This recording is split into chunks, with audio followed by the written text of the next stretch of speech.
សូមជម្រាបសួរកូនៗជាទីស្រឡាញ់ទាំងអស់គ្នាតើនៅថ្ងៃនេះកូនសុខសប្បាយដែរឬទេតើកូនបានញ៉ាំអាហារពេលព្រឹកហើយឬនៅ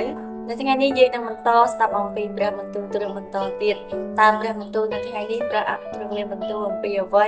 ហើយកូនទាំងអស់គ្នានឹងរស់នៅយ៉ាងដូចម្តេចដើម្បីព្រះអង្គម្ចាស់ទ្រង់សពព្រះハរតីឥឡូវនេះសូមកូនបានទៅស្ដាប់ព្រះពរប្រចាំថ្ងៃជាមួយនឹងអ្នកគ្រូទាំងអស់គ្នាព្រះពរប្រចាំថ្ងៃទី10ខែមេសាចំណងជើងសេចក្តីស្រឡាញ់ពិតព្រះគម្ពីរសុភាសិតជំពូកទី10ខ12ចិត្តស្អប់រមែងបង្កជម្លោះរីឯចិត្តស្រឡាញ់រមែងគ្របបាំងកំហុសទាំងអស់ព្រះគម្ពីរសុភាសិតជំពូកទី10ខ12អាមែនតើប្អូនធ្លាប់ងងក់នឹងឪពុកម្ដាយរបស់ប្អូនឬទេនោះមិនមែនមានតែប្អូនម្នាក់ប៉ុណ្ណោះទេក្មេងទាំងអស់សុទ្ធតែងងក់នឹងឪពុកម្ដាយរបស់ខ្លួន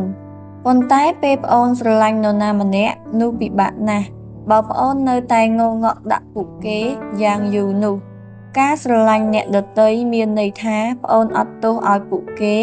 នៅពេលពួកគេធ្វើខុសនោះមានន័យថាប្អូនមានចិត្តល្អពេលខ្ញុំខឹងនឹងអ្នកដែលខ្ញុំស្រឡាញ់ខ្ញុំអាចនៅតែស្រឡាញ់ពួកគេបានដោយមានជំនួយមកពីស្ថានបរមសុខអាមែន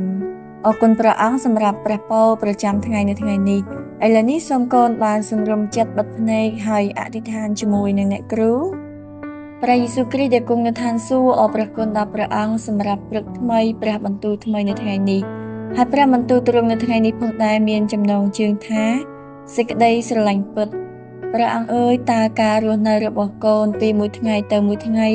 កូនមានសេចក្តីស្រឡាញ់ដែរឬទេព្រះអង្គអើយនៅពេលណាដែលកូនខឹងចំពោះនរណាម្នាក់សូមឲ្យកូនចេះអត់ទោសដល់ពួកគេហើយស្រឡាញ់ពួកគេដូចដើមវិញផងដែរសូមឲ្យថ្ងៃនេះកូនរស់នៅដោយស្ដាប់តាមព្រះបន្ទូលរបស់ព្រះអង្គម្ចាស់ហើយចេះអត់ទោសហើយនឹងចេះស្រឡាញ់ដល់មនុស្សនៅជុំវិញខ្លួនរបស់កូនដោយរស់នៅដោយស្ដាប់បង្គាប់តាមព្រះបន្ទូលរបស់ព្រះអង្គម្ចាស់ផងដែរព្រះយេស៊ូវអើយកូនសូមអរគុណទ្រង់កូនសូមថ្វាយការអធិដ្ឋាននៅថ្ងៃនេះក្នុងព្រះនាមព្រះម្ចាស់ព្រះយេស៊ូវគ្រីស្ទអាមែន